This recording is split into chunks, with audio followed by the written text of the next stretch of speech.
Bengal chapter जो है वो अपने आप में इतिहास में एक माइलस्टोन है। मतलब आधुनिक भारत के इतिहास में बंगाल चैप्टर अपने आप में एक महत्वपूर्ण भूमिका रखता है। प्रायः देखा गया है कि कोई भी कंपटीशन का एग्जाम हो, 2 क्वेश्चन या 3 क्वेश्चन यहाँ से मिलते ही मिलते हैं और बड़ा इंटरेस्ट भी आएगा आपको पढ़ने में। तो हम लोग आज स्टार्ट करेंगे बंगाल। बेटा बंगाल के बारे में मैं आपको बता दूं कि जो ये बंगाल शब्द आप सुन रहे हो, ये 18वीं सदी का जो बंगाल है और आज का बंगाल है, इसमें अंतर है। आपको मैं थोड़ा सा बताना चाहूँगा। जैसे मान लीजिए ये भारत की स्थिति है, तो अभी वर्तमान में जो हम बंगाल शब्द का प्रयोग कर रहे हैं वो एक तो पश्चिम बंगाल है जो कि भारत के अधीन आता है, और जो पूर्वी बंगाल है वो वर्तमान में बांग्लादेश हो गया। लेकिन अभी हम 18वीं सदी के बंगाल की बात कर रहे हैं। तो आप देखिए 18वीं सदी का जो बंगाल है वो एक विस्तृत बंगाल है। मतलब हम अगर बात करें कि 18वीं सदी के बंगाल जिस चैप्टर को हम आपको पढ़ा रहे हैं उसमें क्या क्या शामिल था, तो सबसे पहले वर्तमान का जो पश्चिम बंगाल है वो इसमें शामिल था। समझे आप मेरी बात को। नंबर 2 पे आप देखेंगे कि आज जो बिहार है वह भी इसमें शामिल था। इसके बाद आप देखेंगे कि वर्तमान में जो उड़ीसा है वह भी इसी में आता था। इसके बाद आप देखेंगे कि वर्तमान में जो बांग्लादेश है, बांग्लादेश ये भी पहले बंगाल में ही आता था।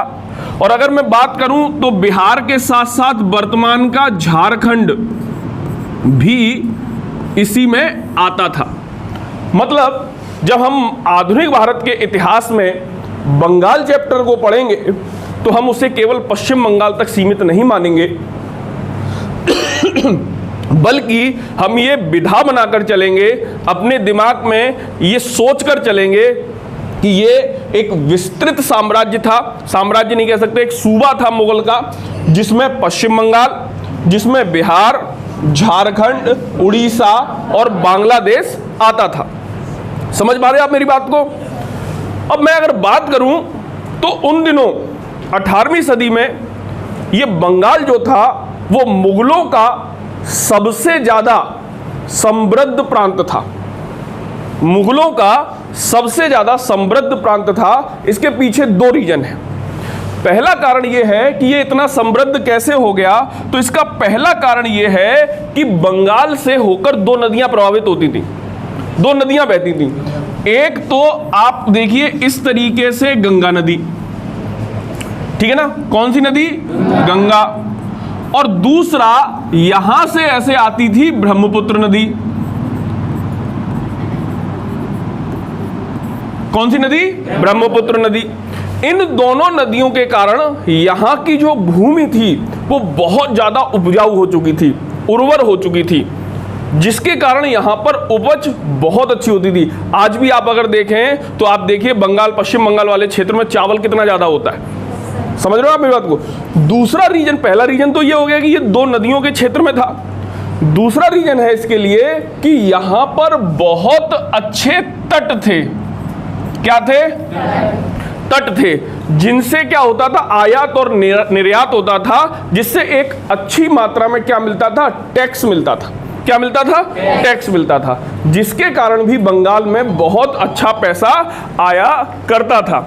मैं आपको बताऊं कि मुगल सम्राट औरंगजेब अपने समय में यह सोचा करता था कि कब बंगाल से कलेक्शन आएगा और कब मेरे पास राजकोष में पैसा भर जाएगा। यानी कि उसके जितने भी सूबे थे उन सभी सूबों में से सबसे ज्यादा जो पैसा प्राप्त करता था वह कहां से प्राप्त करता था? बंगाल से प्राप्त करता था। अब देखिए बेटा, मुगल सल्तनत में औरंगजेब से पहले अकबर ने एक व्यवस्था बना रखी थी अपने सूबों को चलाने के लिए। सूबा मतलब राज्य। किसी भी सूबे को कैसे चलाया जाता था? जैसे ये मुगल हो गए यहाँ पे ऊपर, अब इनके अधीन कई सूबे हो गए, जिन्हें हम लोग राज्य भी कह सकते हैं या प्रांत भी कह सकते हैं, कई सूबे हो गए। तो इन सूबों को ये लोग कैसे चलाते थे, इस चीज को आप समझिए। ये जैसे ये सूबा है बंगाल, ठीक है, ऐसे मान के चलते हैं ये बंगाल है। तो ये क्या करते थे, बंगाल में कई अधिकारियों की नियुक्ति करते थे, और इन कई अधिकारियों में 2 अधिकारी जो होते थे वो बहुत इंपॉर्टेंट होते थे, जिसमें पहला अधिकारी होता था दीवान और दूसरा अधिकारी होता था सूबेदार। सूबेदार, पहला अधिकारी क्या होता था, दीवान, और दूसरा अधिकारी होता था सूबेदार। जैसे आज के समय में मुख्यमंत्री अपने जिलों को चलाने के लिए 2 बड़े अधिकारी नियुक्त करते हैं। पहला होता है जिलाधिकारी, कलेक्टर जिसे बोलते हैं, और दूसरा होता है कप्तान, जिसे एसपी बोलते हैं। अब देखिए उसी तरीके से ये विधा थी, जो ये सूबेदार था बेटा, इसके पास, सॉरी, जो दीवान था ये, इसके पास क्या रहता था, इसके पास राजस्व रहता था। मतलब पैसे से संबंधित सारी चीजें कौन देखेगा, दीवान देखेगा। और जो ये सूबेदार रहता था, इसके पास बेटा रहती थी सेना। सेना से संबंधित काम कौन देखेगा, सूबेदार। मतलब आप देखिए कितनी अच्छी टेक्नोलॉजी है, जिसके पास पैसा है उसके पास शक्ति नहीं, और जिसके पास शक्ति है उसके पास नहीं। और ये जब तक दोनों एक साथ नहीं होंगी तब तक विद्रोह नहीं होगा। भाई विद्रोह करने के लिए क्या चाहिए, पैसा चाहिए और शक्ति चाहिए, दोनों चीजें चाहिए। और देखिए इनका सिस्टम कितना बढ़िया है कि जिसके पास राजस्व है यानी पैसा है, उसके पास सेना नहीं है, और जिसके पास सेना है उसके पास पैसा नहीं है, राजस्व नहीं है। और प्रायः ये ध्यान रखा जाता था कि ये दोनों एक दूसरे के विरोधी होने चाहिए, एक दूसरे को टक्कर देने वाले होने चाहिए। अगर भाई भाई नियुक्त कर दिया जाएगा यहां पर, तो भाई भाई तो आपस में मिलके क्या करेंगे, विद्रोह कर देंगे। तो औरंगजेब जब 1700 ईस्वी में मुगल सम्राट था, जब औरंगजेब 1700 ईस्वी में मुगल सम्राट था, तो औरंगजेब ने क्या किया कि अपनी रियासत का दीवान मुर्शिद कुली खां को नियुक्त कर दिया। किसे नियुक्त कर दिया, मुर्शिद कुली खां। ये बेटा बड़ा योग्य आदमी था, और यहां पर सूबेदार के रूप में इसने नियुक्त कर दिया किसे, अजी मुस्सान को। अजी मुस्सान, अब देखिए अजी मुस्सान जो है वो बेसिकली क्या है, औरंगजेब का पोता है, मतलब औरंगजेब इसका बाबा है ना। और अगर देखें तो इनडायरेक्ट रूप में हम देख रहे हैं कि ये एक राजकुमार है। कौन है ये, राजकुमार है। और ये दीवान जो है वो मुर्शिद कुली खान है। अभी क्या है कि मुर्शिद कुली खान जो है बड़ा बढ़िया काम कर रहा है, अच्छा रेवेन्यू कलेक्ट करके दे रहा है।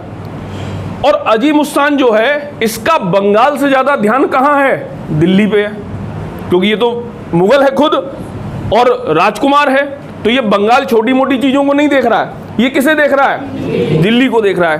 कुल मिला के यहाँ पे इस समय जो मुर्शिद कुली खां है, इसे फ्री होकर काम करने की पावर मिल गई, क्योंकि जो सूबेदार है उसका तो ध्यान बंगाल में है ही नहीं, उसका ध्यान कहाँ है, दिल्ली में है।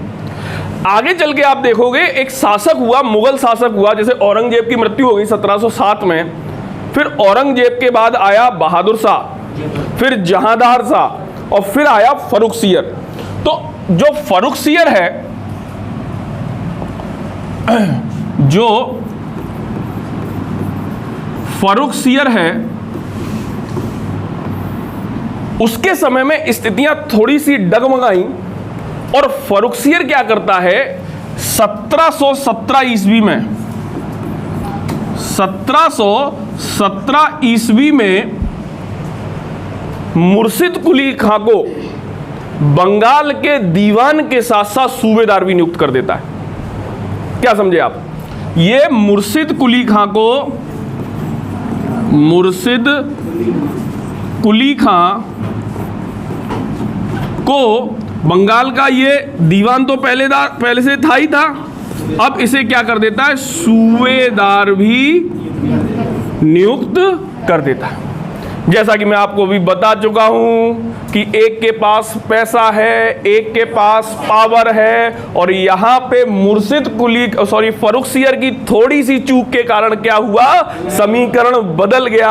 अब पैसा भी इसके पास है, पावर भी इसके पास है, कुल मिला के क्या होगा, कुल मिला के वही होगा जो नहीं होना चाहिए था। और इस तरीके से मुर्शिद कुली खां ने अपने आप को स्वतंत्र घोषित कर दिया। हालांकि मुर्शिद कुली खान ने अपने आप को जब स्वतंत्र घोषित किया तो भी ये मुगलों के प्रति अपना निष्ठा भाव दिखाता रहा, समय समय पर मुगलों को टैक्स देता रहा, जिससे कि मुगल ज्यादा आक्रामक नीति इसके विरुद्ध ना अपनाएं। समझ पा रहे हो आप मेरी बात को? तो इस तरीके से बंगाल का इतिहास प्रारंभ होता है और मुर्शिद कुली खां बंगाल का पहला स्वतंत्र नवाब बनता है। ये नवाब तो बन गया, मैंने फिर आपको बोला, लेकिन क्या ये मुगलों को टैक्स दे रहा है? बिल्कुल दे रहा है। यानी आपसे ऐसा पूछा जाएगा बंगाल का वह कौन नवाब था जो स्वतंत्र होने के बाद भी मुगलों को टैक्स देता रहा?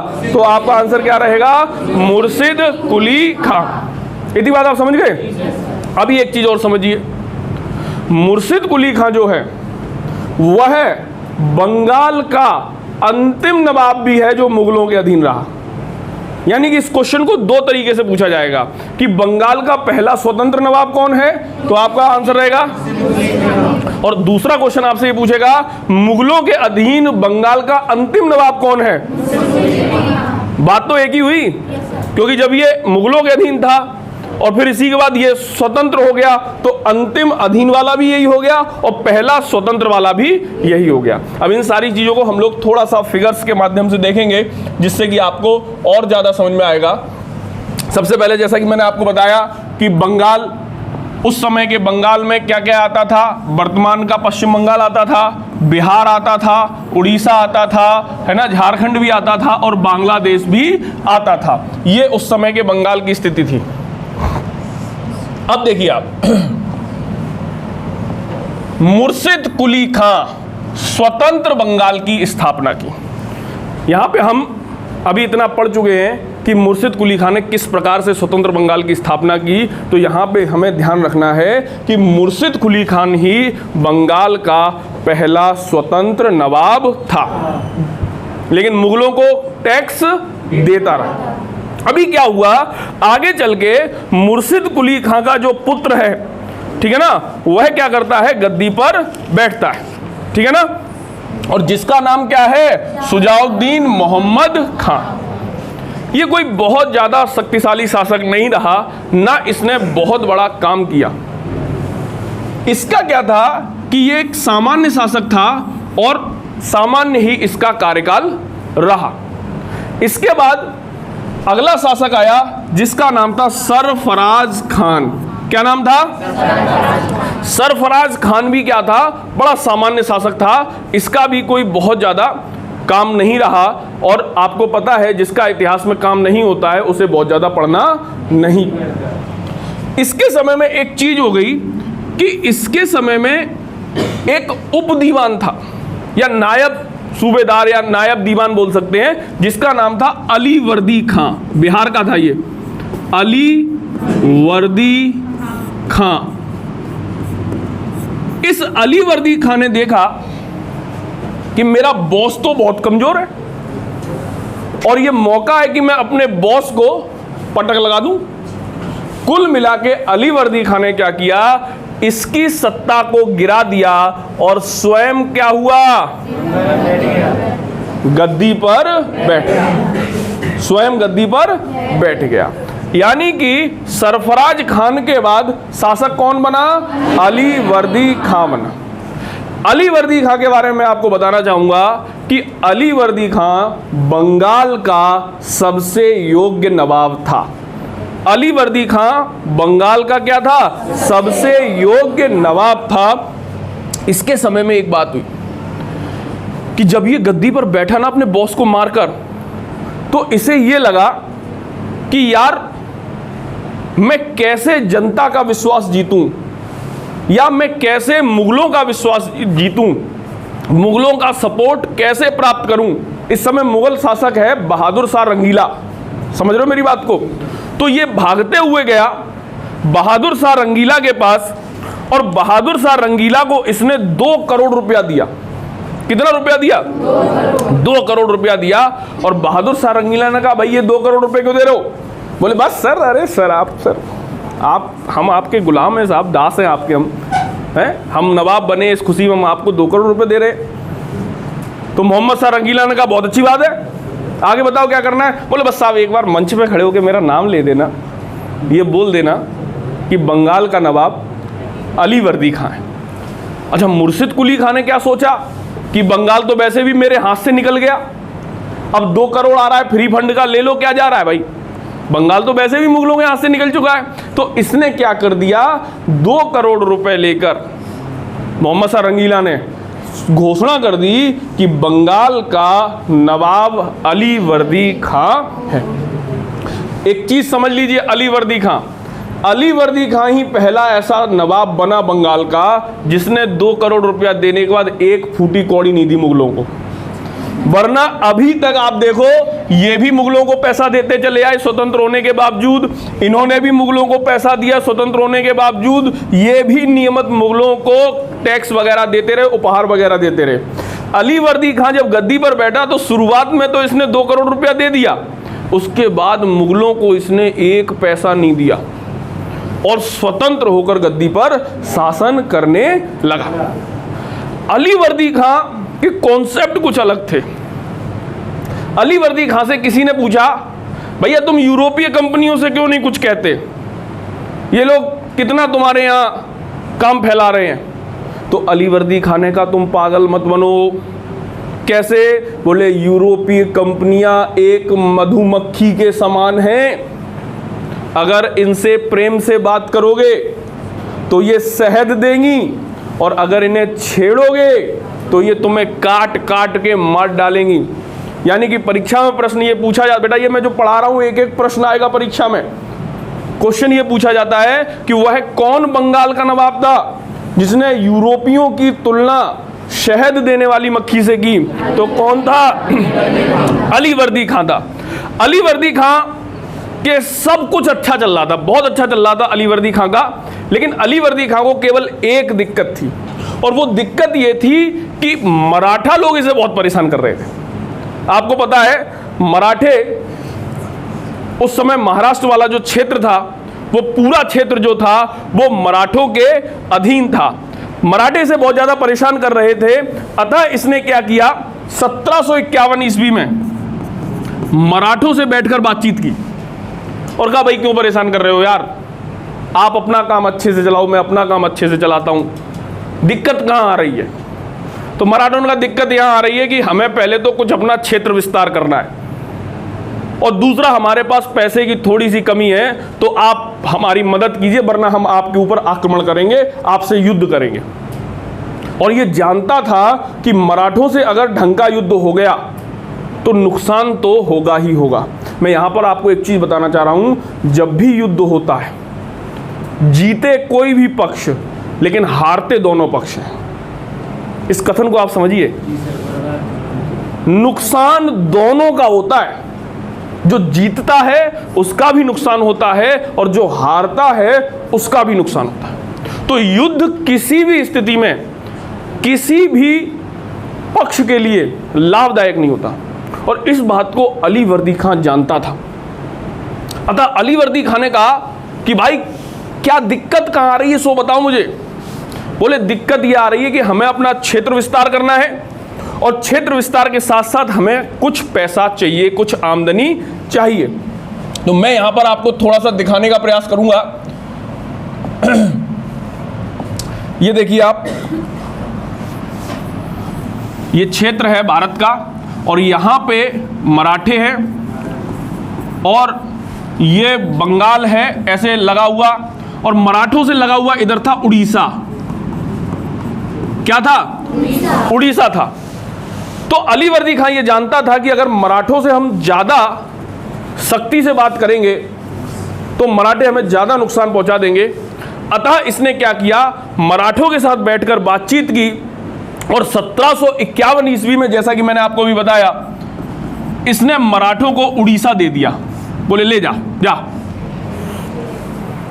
मराठों ने कहा चलो भैया तुमने मेरा क्षेत्र विस्तार कर दिया, पैसा। तो इसने कहा यार क्यों पैसा पैसा करती है तू, पैसे पे क्यों मरती है। 12 लाख रुपया सालाना मैं तुम्हें दिया करूंगा। इनके पास पैसे की तो कमी थी नहीं, बंगाल के पास इतना पैसा आ रहा था। बोले 12 लाख रुपया मैं तुम्हें सालाना दूंगा। किसके रूप में, चौथ के रूप में।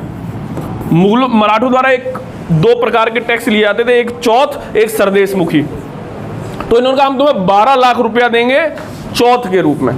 तो आपसे ये पूछा जाएगा वह कौन बंगाल का नवाब था जिसके समय में उड़ीसा मराठों के अधीन चला गया। तो कौन था, अलीवर्दी खां। कौन था, अलीवर्दी खां था।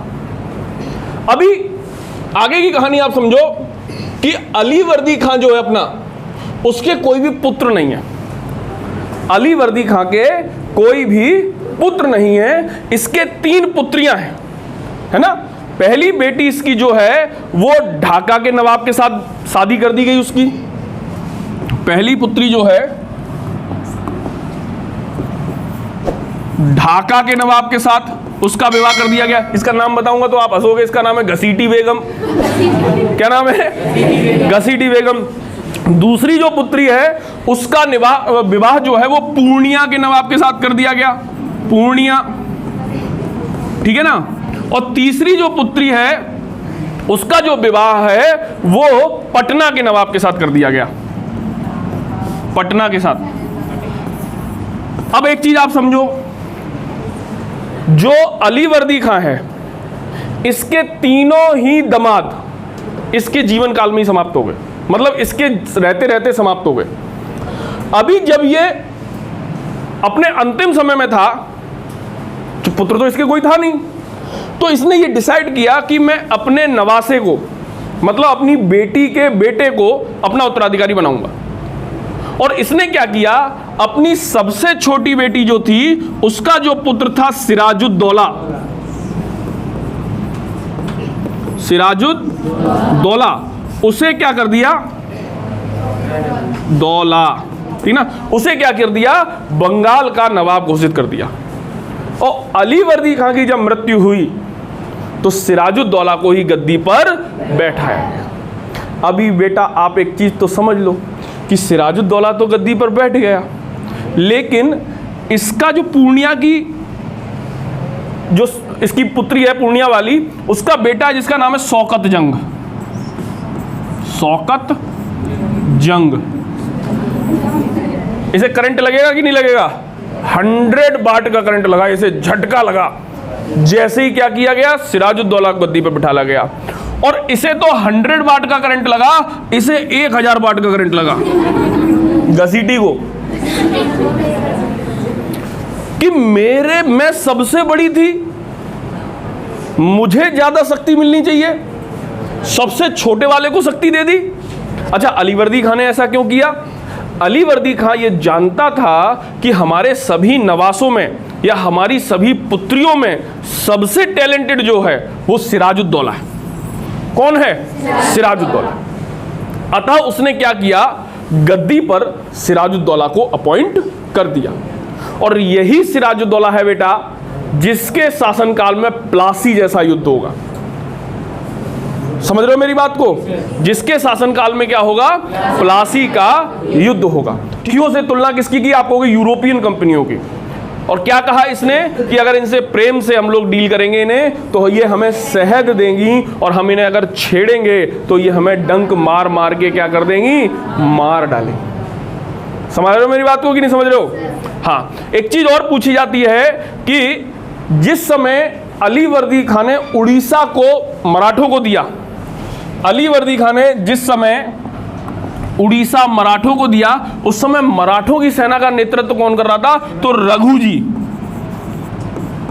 जी ये उस समय मराठों की सेना का क्या कर रहे थे, नेतृत्व कर रहे। ये क्वेश्चन पीसीएस में भी पूछा गया है, आरओ में भी पूछा गया है, दोनों जगह पूछा गया है कि जिस समय उड़ीसा 1751 की बात है, मराठों के खेमे में शामिल हुआ। उस समय मराठा सेना का नेतृत्व या मराठा साम्राज्य का नेतृत्व कौन कर रहा था? ठीक है।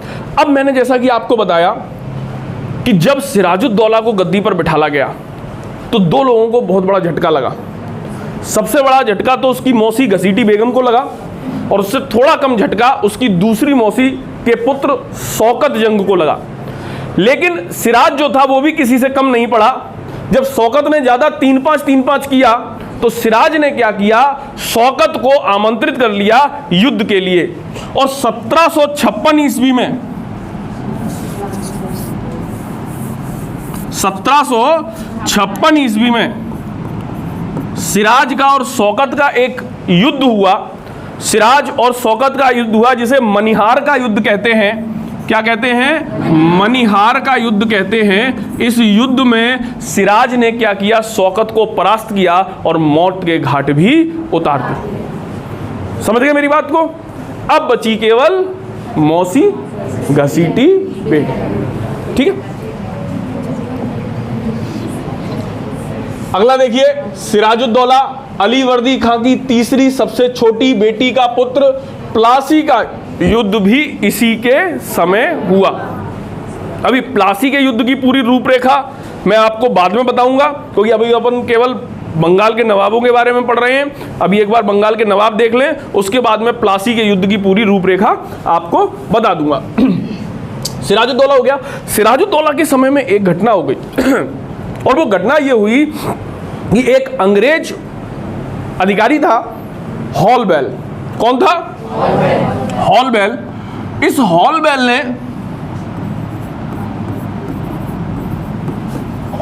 ने ये देखा कि यार सिराज की लोकप्रियता तो बहुत बढ़ रही है, तो क्यों ना इसकी लोकप्रियता को थोड़ा सा दूषित कर दिया जाए। और मैं आपको एक चीज बताता हूं, एक सिद्धांत होता है, आप लोग भी जीवन में, अपने जीवन में ये याद रखना, अगर आपकी कोई आलोचना करता है तो आप कतई मत घबराना। क्यों? क्योंकि आलोचना उन्हीं लोगों की होती है जो तरक्की करते हैं। तो कहते नहीं है कि पीछे बात उन्हीं की होती है जिनमें कोई बात होती है। अगर आप में कोई बात है तो आप मान लीजिएगा 100% कुछ लोग आपके पीछे आपके बारे में बातें करेंगे, जिनमें से कुछ बातें सत्य होंगी और ज्यादातर बातें असत्य होंगी। तो हॉलबेल ने देखा कि यार सिराज जो है इसकी थोड़ी सी बदनामी की जाए। और बदनामी कैसे की जाएगी? तो इसने एक कहानी लिखी।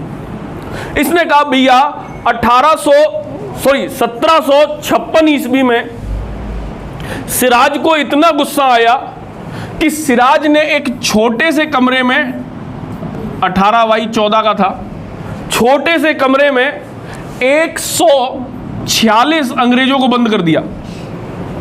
कितने लोगों को बंद कर दिया? 146। एक छोटे से कमरे में 146 ब्रिटिशर्स को बंद कर दिया, अंग्रेजों को बंद कर दिया। भैया उस कमरे में ना कोई खिड़की थी, ना कोई वेंटिलेशन था, केवल एक दरवाजा था। उसे भी सिराज बाहर से लगा के चला गया। 24 घंटे बाद जब दरवाजा खोला गया, मेरे भाई 143 लोग मरे पाए गए। मात्र 123 लोग मरे पाए गए और मात्र 23 लोग जिंदा पाए गए, जिसमें से एक मैं भी हूं। क्या कहा इसने? कि सिराज ने एक कमरे में, छोटे से कमरे में 146 लोगों को बंद कर दिया। जब 24 घंटे बाद वो कमरा खोला गया तो 123 लोग मृत अवस्था में पाए गए और ये 23 लोग मात्र जीवित अवस्था में पाए गए। और ये पूरी घटना काल कोठरी कांड के नाम से प्रसिद्ध है। परीक्षा में प्रश्न ऐसे पूछा जाएगा, काल कोठरी कांड किस नवाब से संबंधित है? तो आप कहेंगे सिराजुद्दौला से। अब ये सत्य है या असत्य है, अपन को उसके चक्कर में नहीं पड़ना। अपन को केवल याद रखना है कि काल कोठरी कांड सिराज के समय में माना गया। इसके बताने वाला या इसका सूत्रकार हॉलबेल था। इतनी बात याद करोगे। और आप याद रखना ये हॉलवेल जो है ना आगे चल के गवर्नर भी बना बंगाल का। समझ रहे हो मेरी बात को? हाँ, तो ये अंग्रेजों की कहीं ना कहीं मिली जुली कुछ कथा थी। आगे देखते हैं। सिराजुद्दौला के बाद मीर जाफर को नवाब बनाया गया। याद रखिएगा ये मीर जाफर है ना जो, ये क्या है, सिराजुद्दौला का सेनापति था एक टाइम पे, और इसी ने सिराजुद्दौला को धोखा देकर प्लासी का युद्ध हरवाया था, जिसके कारण क्या हुआ, अंग्रेजों ने इसे नवाब बना दिया। ये पूरी कहानी मैं अभी सुनाऊंगा आपको आगे, बहुत बढ़िया कहानी है इसकी। आगे देखते हैं। इसके बाद फिर मीर कासिम को गद्दी पर बिठाला गया। अली वर्दी खां के बाद बंगाल का दूसरा सबसे टैलेंटेड नवाब यही था। अली वर्दी जो था वो बंगाल का सबसे टैलेंटेड नवाब माना जाता है, लेकिन अली वर्दी खां के बाद अगर दूसरा सबसे टैलेंटेड कोई नवाब था तो मीर कासिम था। सिराजुद्दौला टैलेंटेड तो बेटा सिराजुद्दौला भी था बहुत ज़्यादा, लेकिन सिराजुद्दौला को काम करने का मौका नहीं मिल पाया, जिसके कारण वो अपना टैलेंट नहीं दिखा पाया। आगे चल के देखिए, मीर जाफर तो ये पुनः बंगाल का नवाब बनाया गया। एक बार बन चुका है, फिर बंगाल का नवाब बनाया गया। क्यों बनाया गया? क्योंकि मीर जाफर जो था अंग्रेजों का कठपुतली नवाब था, मतलब अंग्रेजों के हिसाब से काम करता था। इसके बाद इसका दामाद था मीर कासिम, इसे गद्दी पर बिठाला गया तो अंग्रेजों को लगा ये भी हमारे मुताबिक काम करेगा, लेकिन इसने अंग्रेजों के मुताबिक काम किया नहीं। कुल मिला के अंग्रेजों ने इसे क्या किया, गद्दी से हटा दिया और पुनः मीर जाफर को गद्दी पर बिठाल दिया। और जब मीर कासिम को हटा दिया गया तो 1764 ईस्वी में मीर कासिम ने बक्सर का युद्ध किया अंग्रेजों से। समझ रहे हो आप मेरी बात को, जो कि इतिहास में बहुत इंपॉर्टेंट है। इसकी भी कहानी मैं आपको आगे सुनाऊंगा। मैं क्या बोल रहा हूं, अभी अपन केवल एक बार बंगाल के नवाब देख रहे हैं, फिर हम क्या करेंगे, इसकी जो पूरी कहानी है, एक एक चीज है वो आपको बताएंगे। समझ रहे हो आप मेरी बात को? क्योंकि हमें पहले ये तो पता होना चाहिए बंगाल में क्या क्या है, कौन कौन है, कैसे कैसे है। समझ रहे हो मेरी बात को? ठीक है ना। तो साहब इसके बाद क्या हुआ, मीर जाफर को पुनः बना दिया गया। मीर जाफर के शासनकाल में ही क्या हुआ था, बक्सर का युद्ध हुआ था। क्योंकि बक्सर का युद्ध किया तो मीर कासिम ने था, लेकिन जाफर के शासनकाल में इसलिए हुआ था क्योंकि मीर कासिम को जब हटाया गया और जाफर को जब बिठाया गया, तभी मीर कासिम ने क्या किया, युद्ध किया। तो बहुत बार ये प्रश्न पूछा जाता है कि जिस समय बक्सर का युद्ध हुआ उस समय बंगाल का नवाब कौन था। ज्यादातर बच्चे मीर कासिम मार के आते हैं, क्योंकि उन्हें ये लगता है कि मीर कासिम से ही हुआ तो मीर कासिम ही बंगाल का नवाब। नहीं, इसे हटा दिया गया था तब तक। समझे मेरी बात को? इसके बाद निजमुद्दौला गद्दी पर बैठा। ये मीर जाफर का पुत्र था और बंगाल में द्वैध शासन को स्वीकार करने के बाद पूरी सत्ता क्या हुई, इसी के समय में अंग्रेजों के हाथों में चली गई। समझ रहे हो? ये जो हैं ये बंगाल के आपके सारे नवाब हो गए। अब हम आपको बंगाल में क्या क्या हुआ, कैसे कैसे हुआ, ये सारी चीज बताने वाले हैं। ठीक है ना। वीडियो अगर पसंद आ रहा है तो लाइक शेयर सब्सक्राइब करते रहिए और देखते रहिए। ठीक है। Yeah.